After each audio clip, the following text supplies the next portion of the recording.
It's the Phoenix, Arizona weather discussion. This is for Sunday, the 18th of August. I'm Michael Groff. If you're like me, you got woken up by the sound of some gusty winds, showers, thunderstorms. Yeah, some thunder and lightning out there. We still have that going on as of the time I'm recording this video. But by the time many of you see this, those storms should be out of here. We'll see a return to mostly sunny sky by later this morning and this afternoon. Of course, obviously, you're wondering how that's going to affect temperatures. We still expect afternoon highs to be around 105 to 110, and it's going to be swampy out there today, as that rain has really made it quite muggy, as we'll discuss in a moment.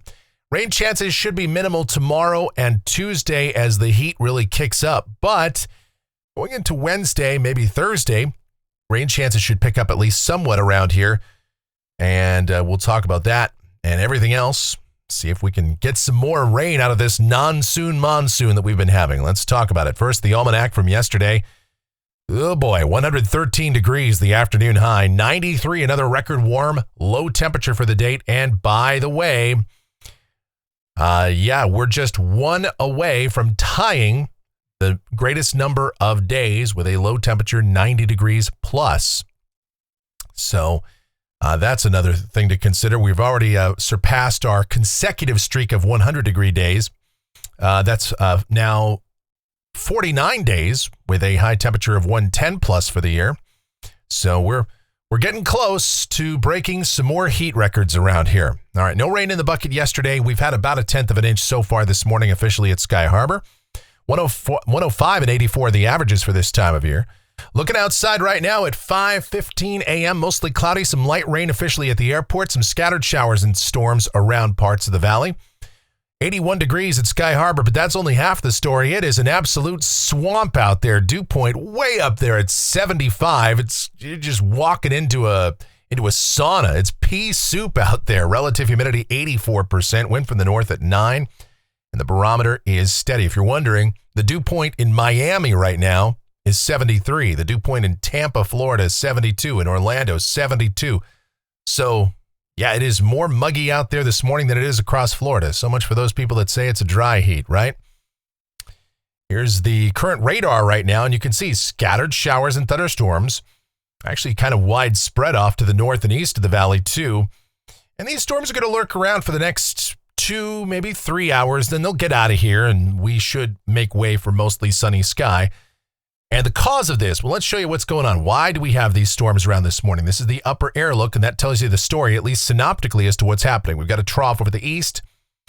But for us, the features that are most at play, we've got a ridge that's sitting across, basically centered somewhere near the Texas-Oklahoma panhandles. Kind of the south-southeast flow around that. We had a big thunderstorm complex that blew up across Sonora, Mexico yesterday. And that big moisture surge that came into the southern part of the state last night really started to kick up showers and storms around 10 or 11 p.m., and they just blossomed over the south central deserts. And in addition to that, we've got a strengthening trough, an area of low pressure right along the Pacific Northwest coast. And that feature has helped to contribute a little bit, even though it's pretty far away from us, just some slightly better dynamic support for those storms. And so that's why we have these storms around this morning. And again, they will continue for the next couple of hours. Here's the watch warning map. Heat, big story for parts of the southern plains, the Gulf Coast region, with heat advisories and excessive heat warnings there. In Arizona, for Phoenix, we've got an excessive heat watch. That's in effect from tomorrow through Tuesday, 10 a.m. tomorrow through 8 p.m. Tuesday. I'm sure the National Weather Service will upgrade that to an excessive heat warning, as we do expect temperatures to be anywhere from about 109 to 113 across the area tomorrow and Tuesday. And with some lingering humidity, it's just going to feel even worse. The convective outlook for today, got the standard slight risk of severe storms from Mississippi through parts of Alabama, Georgia, and all the way up through the middle Atlantic coast. North of the state, and just skirting into the far northwestern corner of the state, we do have a marginal risk, that level 1 out of 5 for severe storms. And that goes all the way up into Montana. And the rest of the state, or at least a good portion of the state in the green, thunderstorms are possible. Now, here in Phoenix today, after we get these storms out of here this morning, I think thunderstorm chances will be pretty much null because the atmosphere will be worked over. But the influence of that trough will set into motion some extra dynamics. Again, most of those will stay just north of the state, but showers and storms will fire up over the higher terrain today and points northward. And be aware, a few of those storms could get rather strong. Precipitation outlook valid through Sunday morning of next week. Rain amounts in Phoenix, not a lot, generally under 1/10 of an inch. But as we saw with storms this morning or last night, any one spot can get more than that. Around Sunflower, they had about 2 inches of rain overnight. So, during the monsoon, any of these storms can put down, if one of those is slow moving and it just comes right over your neighborhood, yeah, you could pick up 3/4 of an inch, 2 inches in short order. That happens sometimes. This just represents an average of what we'll see across the region. All right, let's talk about the details of this forecast. And to do that, we take a look at the models. Here we go. This is the GFS, the Global Forecasting System. It is the 06Z run. And this map here, this is the upper chart at 500 millibars. We're about 18,000 feet off the ground. And this is valid at 2 o'clock this afternoon. Okay, we got a trough for the east. Got a ridge in between. Trough, pretty anomalous looking trough hanging out here along the west coast. And what it means for us down at the surface for the rest of the day today, yes, scattered showers and thunderstorms early this morning. Then partly sunny this morning, mostly sunny this afternoon. Some clouds building up to the north and east of us. High temperatures today. They should still manage to make it to around 105 to 110. The morning storms, yeah, they've worked over the atmosphere, giving us extra humidity. It is kind of surface moisture that should start to mix out as we go through the day today. We'll have to watch temperatures. They might not quite make it that hot, but that is still the thinking right now. I guess it depends on how fast the clouds move on out of here. So the forecast for high temperatures today is a little bit tricky. Tonight, partly cloudy in the evening, otherwise mostly clear. We should see lows mainly in the 80s to low 90s.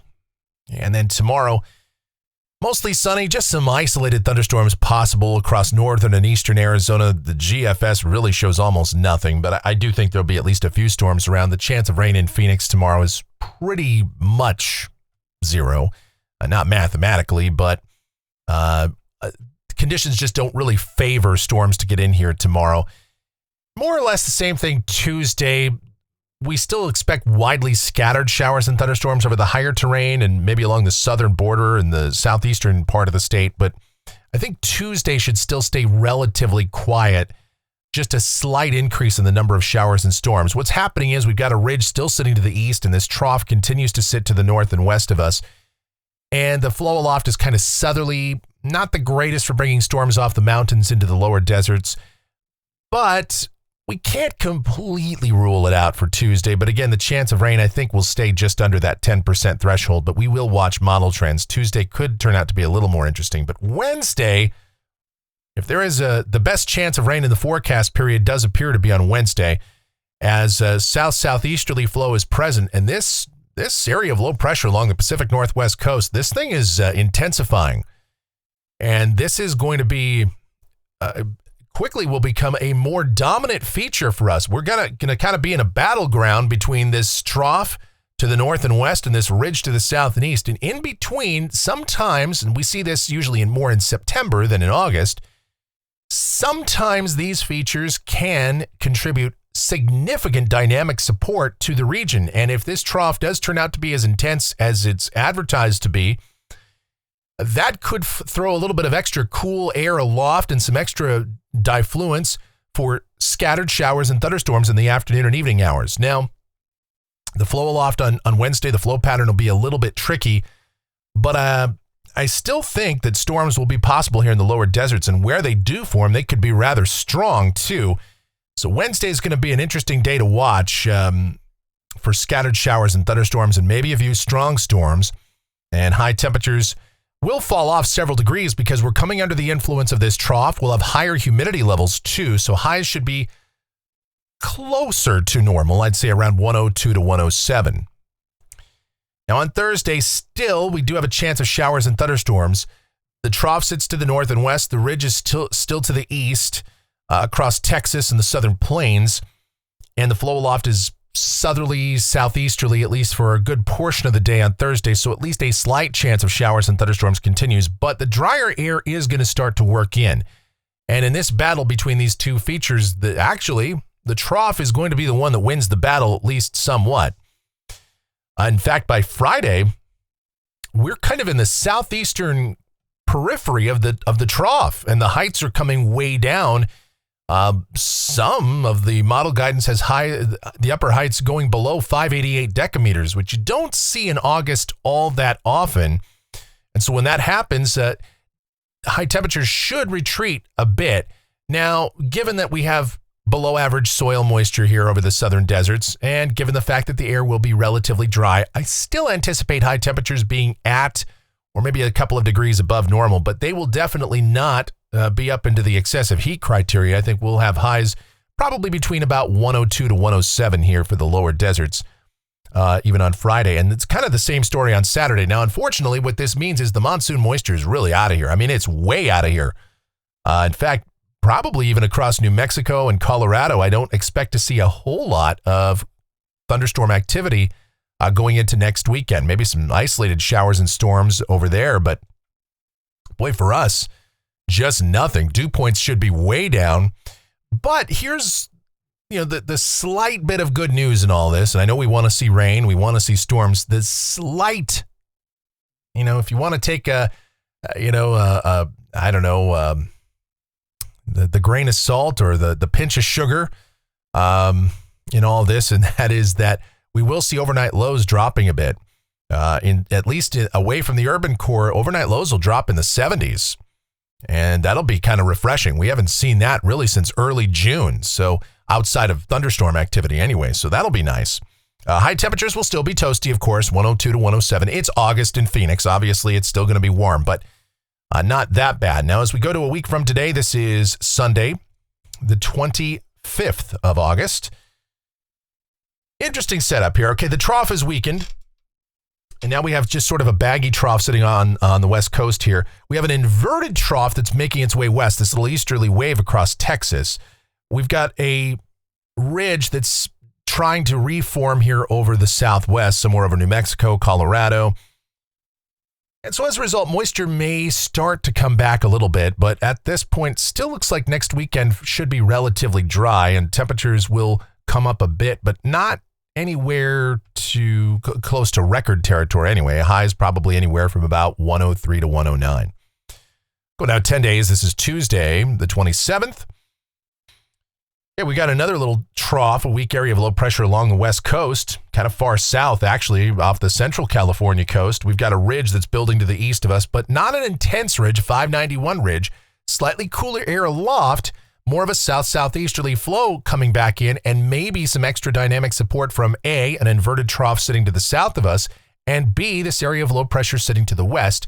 Now, again, this is 10 days out. So to get into these, very fine-tuned features, yeah, probably not. But let's just take this at face value and say, should this occur, yes, monsoon moisture would come back. We would see at least a decent chance of showers and thunderstorms coming back into the forecast. But that's not till way out there toward about 9 or 10 days. So after our midweek round of showers and storms Wednesday, Thursday, we're going to stay dry for a while. And of course, we're getting later on into the monsoon. We're getting later into the month of August. And sooner or later, these strong troughs of low pressure that, the one that we're seeing now, those will become more of the norm as we get later into September. And that will serve to start to dry us out. All right, looking at the precipitation here, the rainfall for Phoenix off the GFS ensemble. This goes all the way out through the end of the month. Actually, this goes out to the 1st of September. And the ensemble mean here, again, over 3/4 of an inch off the GFS ensemble. And again, when we show these, people go, well, Sky Harbor hasn't seen that, and a lot of people haven't seen that. True. This is one of those things where, unfortunately, it's the monsoon. There is no way we can tell you exactly how much rain you are going to get at your house. That's the problem with monsoon forecasting. The science is just not there. I can't say, listen, at Fred's house, you're going to get 3/4 of an inch. And at my house, well, we're going to have nothing. Although I can pretty much safely say we're going to have nothing because that's pretty much what we've had all monsoon season, save for this morning. All right, looking at rainfall off of the European ensemble again, probably the more realistic solution in terms of valley-wide. The ensemble mean is down under 1/4 of an inch. And temperatures off the national blend of models. Look, we're going to be very toasty tomorrow and Tuesday with drier air and still fairly strong ridging sitting to the east of us. And relatively limited moisture amounts around here, especially Monday. But then after that, obviously temperatures are going to dip with the chance of storms in here Wednesday, Thursday, and then the drier air and the influence of that trough over the Pacific Northwest knocks high temperatures down a little bit further. And that's closer to average. Keep in mind that the average high for this time of year, 105 degrees. So we're going to stay relatively close to that until the end of the week and early in the weekend. And then temps will come back up a bit as ridging builds back in. Not expecting outside of tomorrow or Tuesday any excessive heat or record-breaking heat, but it's still going to be hot. And this will still go down as the hottest summer on record, regardless of what happens going forward. All right, that's going to do it for the Phoenix, Arizona weather discussion for today. My next video is back here tomorrow morning. Should you happen to enjoy these videos, then be sure to subscribe, like, share, click that notification bell, leave those comments, questions, and suggestions. If you really like what we do here, then click that thanks icon below the video here on YouTube. Or you can make those donations to us via PayPal. groffshow@gmail.com is the PayPal address. It's groffshow@gmail.com for PayPal. I'll have you know that the executive producer of the Phoenix, Arizona weather discussion is my one and only, the sweetest of all time, the Asian sensation and proprietor of sweetchildaz.com.org and the Facebook page of the same name, Sweet Child Arizona, talking about my Michelle. Hopefully I didn't wake her up doing this video, but you never know. I mean, the door is closed in here, but it's not a perfectly soundproof room by any means. But regardless, do check out Michelle's videos. Apparently, you guys have been checking those out, and that's great. I want you to continue to do that. Michelle's videos, her website, everything else Michelle-related, and, of course, our streaming station. It's available 24/7, 365. It is called KMGX, whereupon we play a ton of music, and we have a lot of fun with that. So, check that out, too. Hey. All right, thank you guys so much for watching. All of your continued support, so greatly appreciated. Please be safe, stay cool, stay hydrated out there. Enjoy the rain we can find it this morning, and have yourselves a beautiful rest of your Sunday.